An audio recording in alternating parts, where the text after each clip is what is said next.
Hi, everybody. So I'm on here live because Leo is experiencing its full moon right now. We have a full moon in Leo happening at the very beginning of Aquarius season. And what's significant about the moon, we're going to get into because yes, it's true that full moons happen every single month. There's just some significant interaction here, followed up by even more significant interaction. And I created a video on it. I'll just post the link right above so that you guys can actually see and go right to that video afterward because it goes into a deep analysis of how this full moon is going to kind of react as almost like an amplifier, kind of a pressure release, but kind of an explosive pressure release to the energy that began when Pluto shifted into Aquarius. So I wanted to discuss this with you guys. Moderation helps everyone. Okay, close. Thank you. What's up? I'm so glad that you guys can jump on. Um, so I'm here to talk about this full moon in Leo, which is actually happening tonight. I think that it actually happened early in the morning. It was fullest early in the morning. But we're going to go over the astrology for today.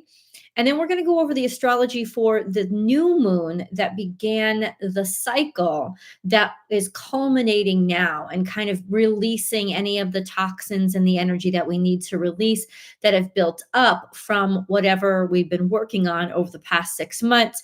So the new moon in Leo, I'll wait for people to come on, see if they get on. The new moon in Leo happened on August 16th of 2023, and it happened at 23 degrees Leo. This full moon is happening at 5 degrees Leo. So I think whatever we were welcoming into our lives at that point was based on what we thought we already knew about ourselves. And now we're getting kind of a new perspective. This full moon is in opposition to Pluto. And the reason why that's significant is, first of all, moon opposite Pluto is just more emotional. The emotions are extreme. And since this is a full moon, this is about release. But there is contention here between Leo and between Aquarius, this really powerful conjunction between Pluto and the sun, which is how Pluto entered Aquarius, conjunct the sun, this sense of the self and what must be destroyed about the current sense of self in order to balance things out and equalize things, and what emotions or desires or perceptions of ourselves do we have to release now, or will we be forced to release, because Pluto really doesn't take no for an answer. This moon could be very emotional, most especially for Leo ones. So that would be people that are born basically July Leos, July 22nd through the 31st.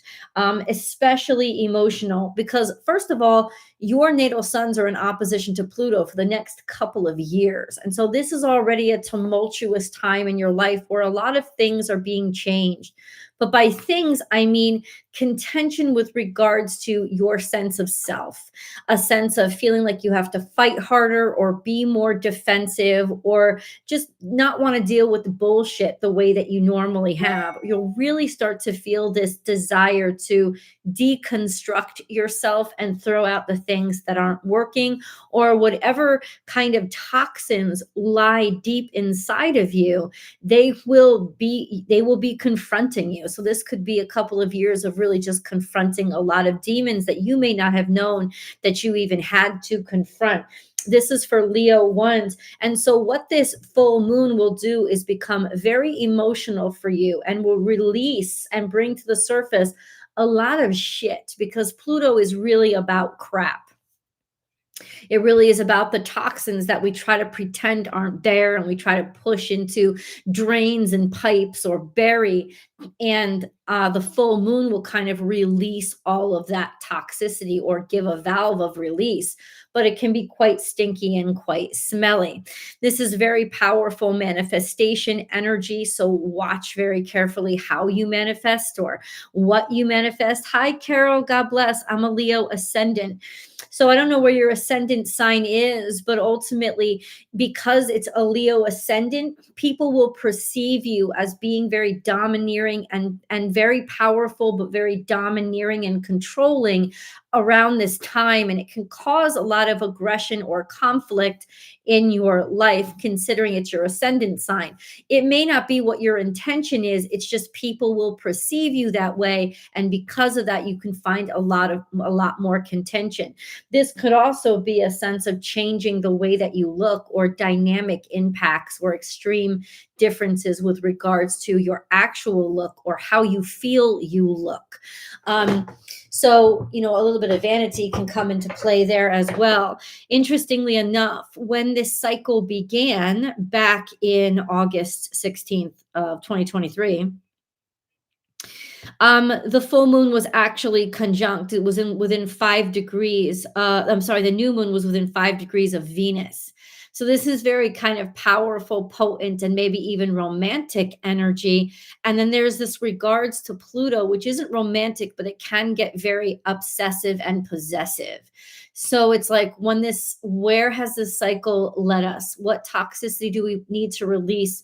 Leo, of course, also represents romance as well. So, what is the toxins? What's getting in the way? Is there possessiveness? Is there obsessiveness with regards to this connection that we've made, or attraction that we have, or attention that we need? Um, this new moon back in August was also trine to Chiron. So it was all about, I think the purpose was to fix things, to heal things, to settle into.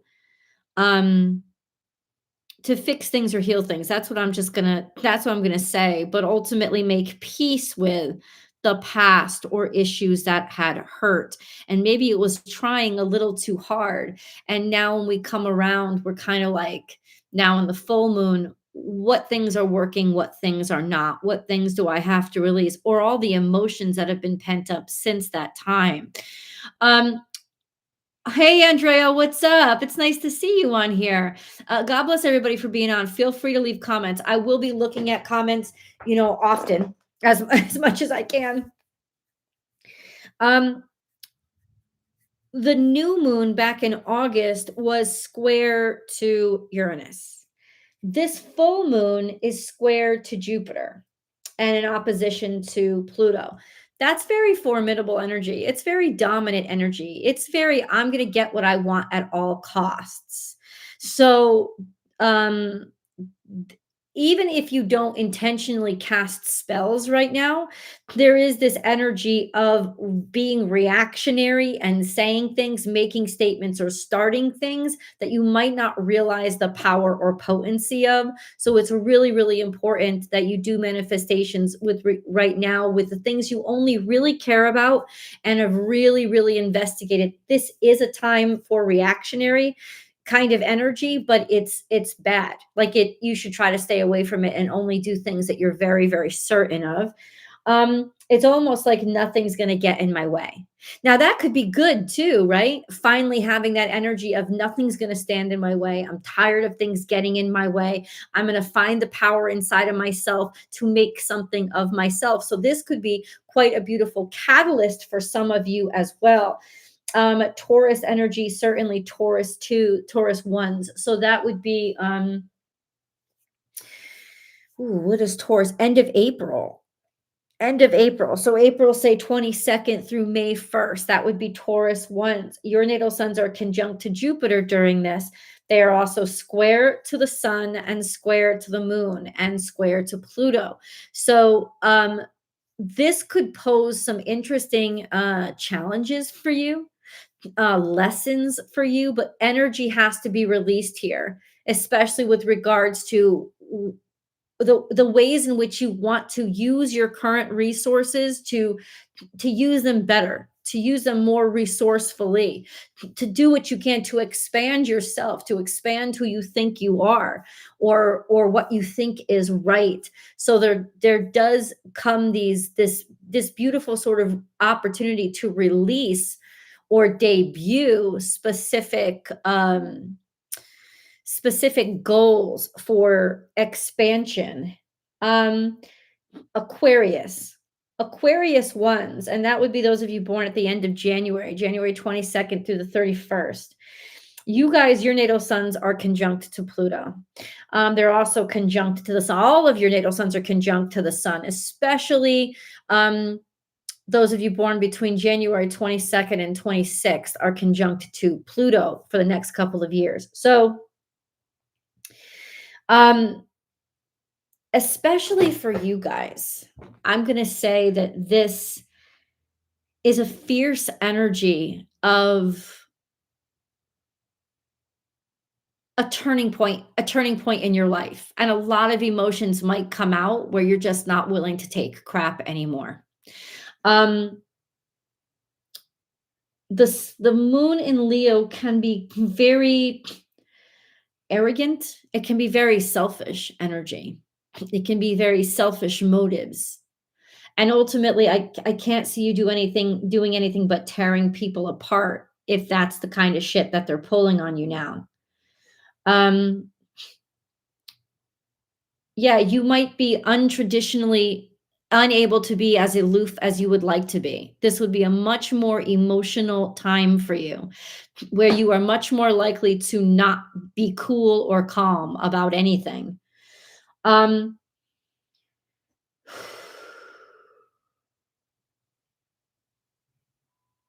Let me see what else I want. Now, Scorpio ones will also be square to both the sun and the moon, and they're in opposition to Jupiter at this time. Scorpio ones would be October 22nd through the 31st.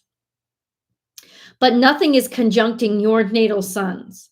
So mostly this is just the challenges that you're going to face with the decisions that you have to make for how you are going to assert yourself and um, assert yourself, but try to remain fair at the same time. I don't think it's so much about fair, though. I think it's more about asserting yourself and releasing anything that has been selfish or toxic, getting that out of your way, um, including if it's coming from you, but especially if it's coming from the outside. What's up, guys? How are you? Hey, Sharon, I am a Cap. However, I am currently dealing with that. Well, if you're a Capricorn at the end of Capricorn season, that especially makes sense. But if you're a Capricorn mid Capricorn season, um, so that would be, say, January 1st through the 11th. Your natal suns are conjunct to both Mercury and Mars at the same time right now, and they are square to the nodes. So so you're turning the corner as well. And there might be a lot of hard talk, big talk, or strong conversations or professions, or, um, um, statements or promises that are made, or information, like taking action on information that you discover because you're tired of waiting around, and you're not good in it's not good enough for you to be settled in your comfort zone anymore. You kind of want to move more toward that north node, which is your independence and your individuality.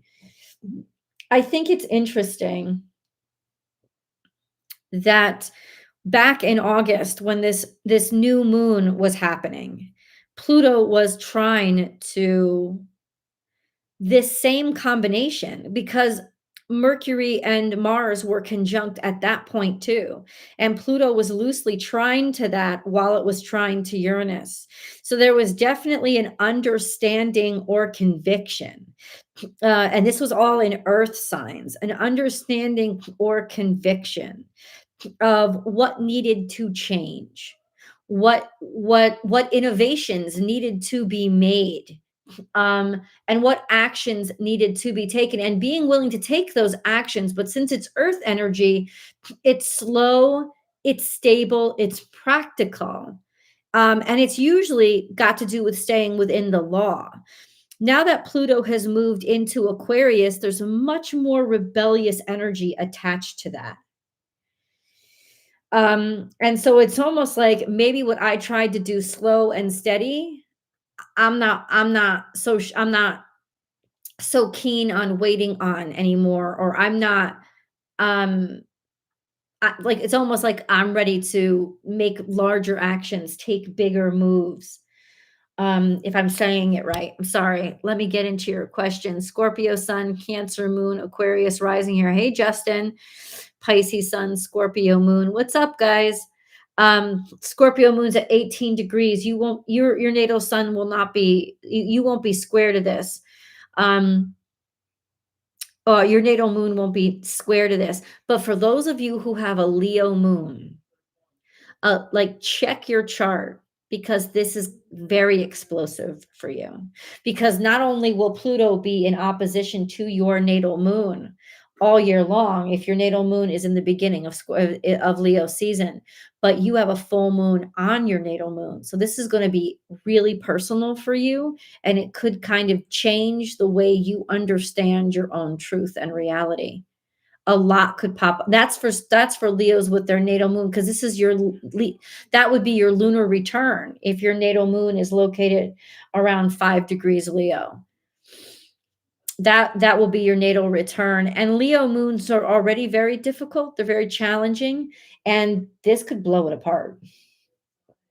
Any degree of selfishness or any degree of self-involvement or any degree of subterfuge in order to get what you want.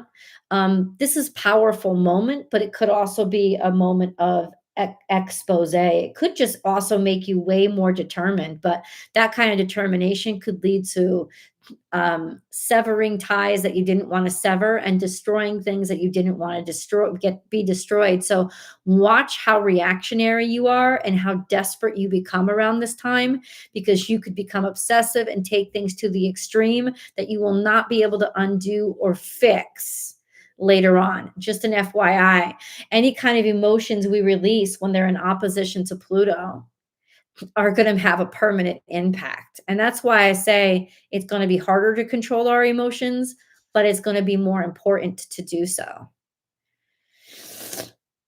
Yeah, this is strong energy. And it's powerful. I mean, it's not just all bad, it's powerful. There's a lot of power here. There's a lot of intent and dominance here. Yeah, I'm sorry. Let me get back to questions. What about Leo rising? So I discussed a little bit about Leo rising because it has more to do with it's only if your natal ascendant is in opposition to what's going on. So it would have to be between 0 and 5 degrees Leo, or 0 and maybe to 10 degrees Leo. And that's going to really impact maybe the way that people look at you, people see you, and people react to you. But with the opposition to Pluto, it could give you a very formidable energy, a very passionate energy, but it could also cause a lot of trouble with the way people perceive you. Maybe channel obsessive thoughts and feelings into exercise and your art. That's a beautiful suggestion, Carol. Thank you for that, because art, especially since Leo is the heart center and it is very creative energy, that might be a beautiful way to channel the energy, because you're not going to be able to get rid of it. You're not going to be able to control it, but you may be able to use it as inspiration to create and really kind of expel all that energy to create. Could be a beautiful time to do that. If this is the world through your perspective, don't demand that it's truth, accept that it's your truth and then create with it. I think that's a beautiful suggestion. I'm a Leo rising at 19 degrees. Okay, so your rising sign is not in opposition to this. It's not going to have that powerful an impact on you personally, but it is still powerful energy, especially since Pluto just shifted into Aquarius. Conjunct the sun, though. Pluto conjunct the sun square Jupiter is domineering, dominant energy. And it's like, what do we have to change? And I don't think that we're really aware of all the things that we have to change, because it's like, we're right. We must be right. The crowd must be right. Anything that says it's for everybody must be right. It must be important. And no, it must not be. Hold on. I just had a timer that rang. Hold on. I'll be right back. I'll be right back, guys. Give me a minute.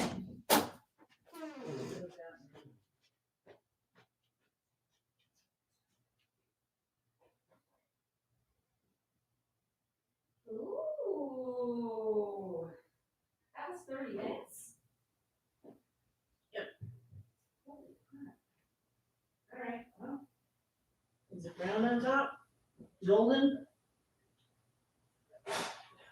Golden, golden, golden. And now it's got to sit for another 15 minutes. Yeah, or burn them out.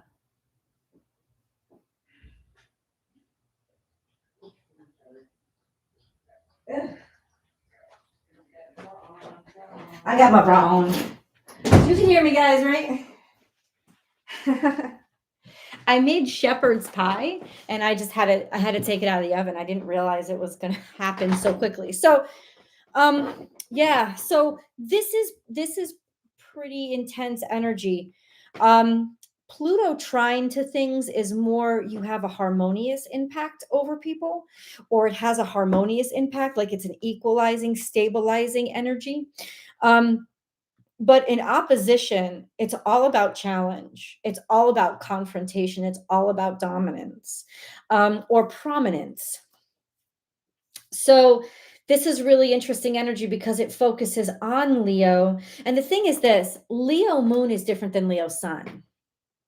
So if you have when the moon is in Leo, it really is all about kind of your inner world, or your inner kind of exaggerated sense of self, almost. Leo moon is very difficult energy. It's always been very difficult energy because it doesn't have the strength of the sun. It doesn't have the fire of the sun to burn up the energy. It kind of just sits with it. It's really just reflective of greatness, not greatness, but itself, but it doesn't accept that. So it's like a sense of being your own hero in your own mind, that kind of energy. And with Pluto in opposition to that, Pluto's going to challenge that shit, and it's going to point that out, and it's going to kind of like splatter that shit all over the wall. So on a global level, there could be really we could start beginning to really call out people's crap, especially people who seemed to, oh, that was such a good idea that they had, or it was such a good idea what they were doing.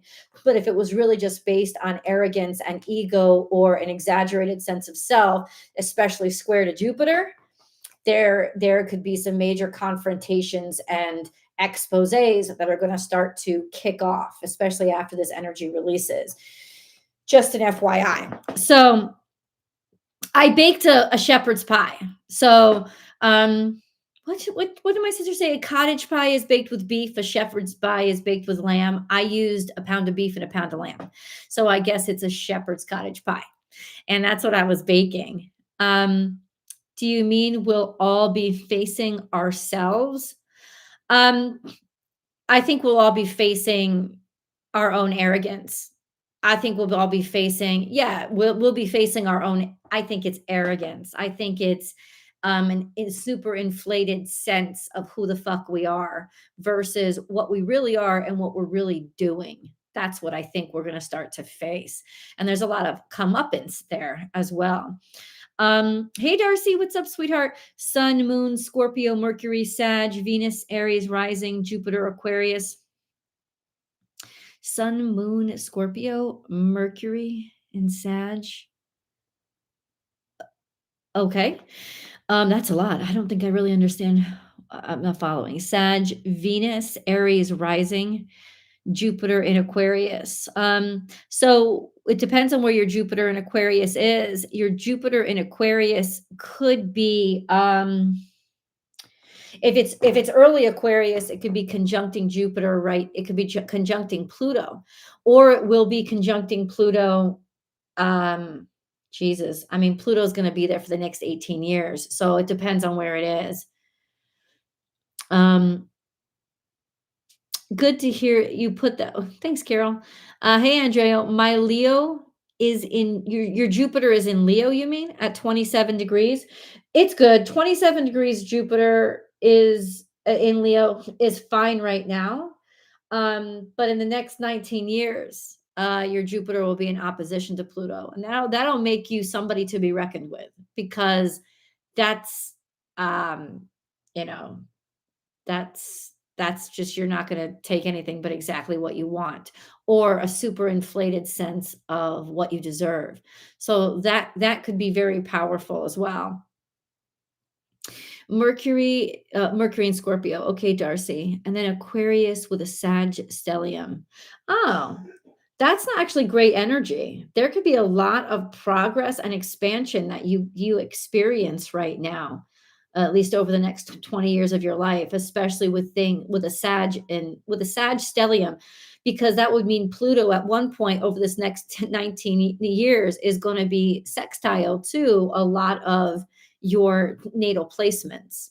And that will just volumize the power of them and the intensity of them in a good way, in a way that opens up opportunities for you. Um, you're welcome, Darcy.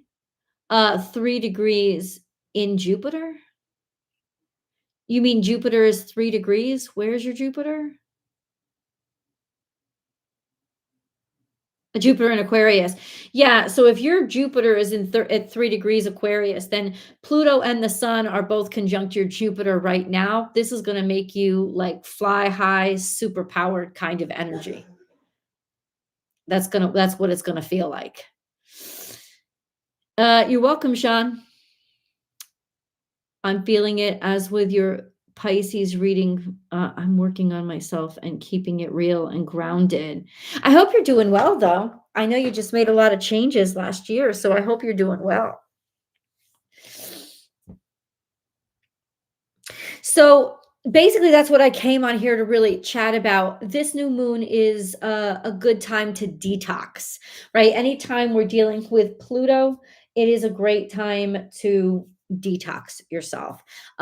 Sit in a salt bath, detox, detox emotionally, detox, even in rage rooms, right? Even with using punching bags there is a sense let it out, let it out, let it out, and a lot will come to the surface and you'll feel so good once you've purged it. Do things that make you sweat, work out, exercise. This is an energy that requires physical relief and sweating. Sweating helps to purge toxins in your body. When it comes to plutonic energy, it's very effective. Sit in a sauna, exercise, do sit in a salt bath, which will kind of like take the toxins out of you. Do things that will enable toxins to be sucked out of your body or will allow the release. You can use your physical body to help to do this, and it will support emotional release as well. Just an FYI. I've been riding 15 miles a day on my that's great. That's fantastic. And I would also try to like sit in a sauna if you could to just really sweat in stillness as well. Just to have the whole focus be on purging the toxins from your body. This is a good time to do it, but primarily purging the toxins from your sense of self and from your ego and getting them out of the way so that you can create more effectively and more honestly and more humbly. This is a very, I think, well, it's actually a very dominant, arrogant energy, but it will inevitably lead to you being humbled. Just an FYI. Should always have a RA. How do you reflect on full moon in your tarot practice? I in my tarot practice, it's very organic. So the new moon, I just channel all the energies and I put them into words. So whatever the energies are, I'm going to channel that into my tarot reading. And there will be it will be more passionate, it will be more emotional, but I don't specific unless I'm doing a tarot reading specifically to channel the energy for the full moon. It's really just part of what's going on with the rest of the energy around me that I'm putting into order and analyzing for people through the message. um have a toxin left, I don't know what that means. Shadow work, yeah, and this really it does the shadow work. It's almost like how has my shadow dominated my sense of self, or how have I gotten the 2 confused? Um,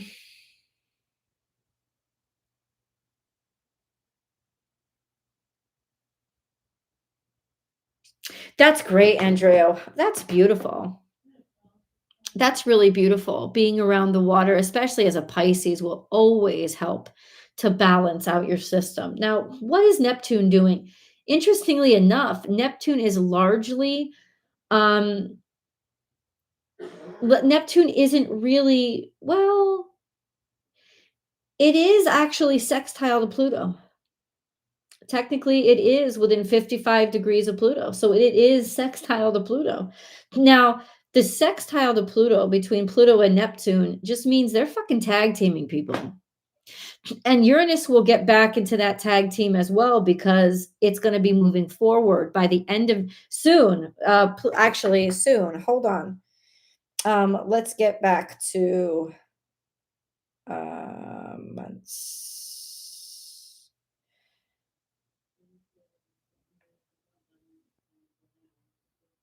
Okay, hold on. Days. Let's get back to January. No,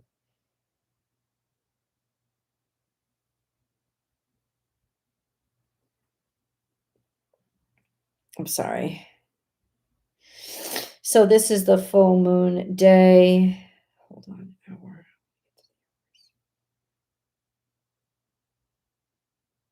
Okay. Um, Jesus, what was I just talking about? I forget.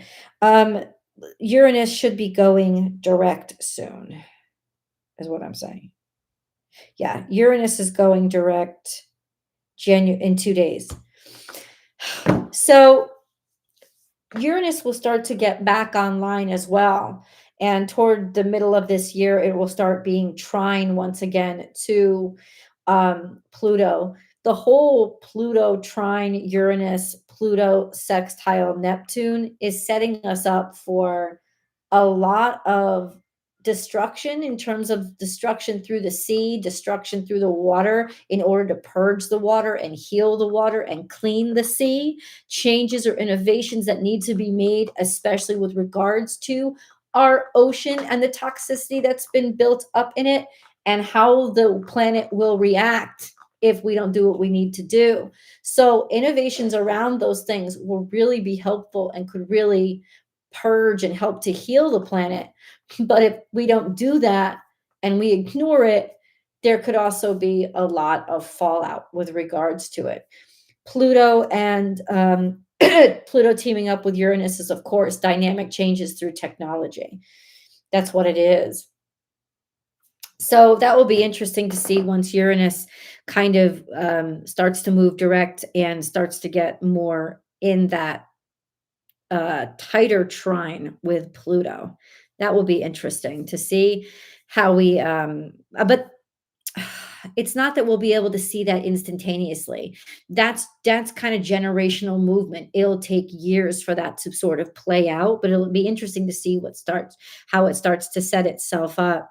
But Pluto was sextile to Neptune recently when Pluto made its transit into Aquarius, and a lot of people were impacted because there was a lot of freaking flooding. It's it, it's impactful energy, and it's humbling because ultimately it reminds us that we're not necessarily the first concern. It's overall life on this planet. It's not necessarily just us. Right? I don't know. I don't know. Maybe I'm wrong. Onions for detox, I imagine. Oh, that's really good. That's really good. That's really good. Onions for detox. Spicy food can help to detox your system as well. By the way, I've been back to exercising the last couple of days. Good, and I hope that you're enjoying it. Being humbled by said exercise, by the way, good for you. That's okay. Allow yourself to grow. Oh, don't I mean push yourself, but don't push your like allow yourself to get better over time. Make it a long-term commitment as opposed to just I want to see quick results type of thing. And lots of light workers I've come across recently have been craving onions. That's really interesting. That's really interesting. Onions, garlic, spices, spicy foods, peppers, those are really, really good for purging and detoxing as well. So I just wanted to jump on here. Thank you all for being on here and all your very intelligent and insightful comments. I love you guys so much. Thanks for hanging out with me.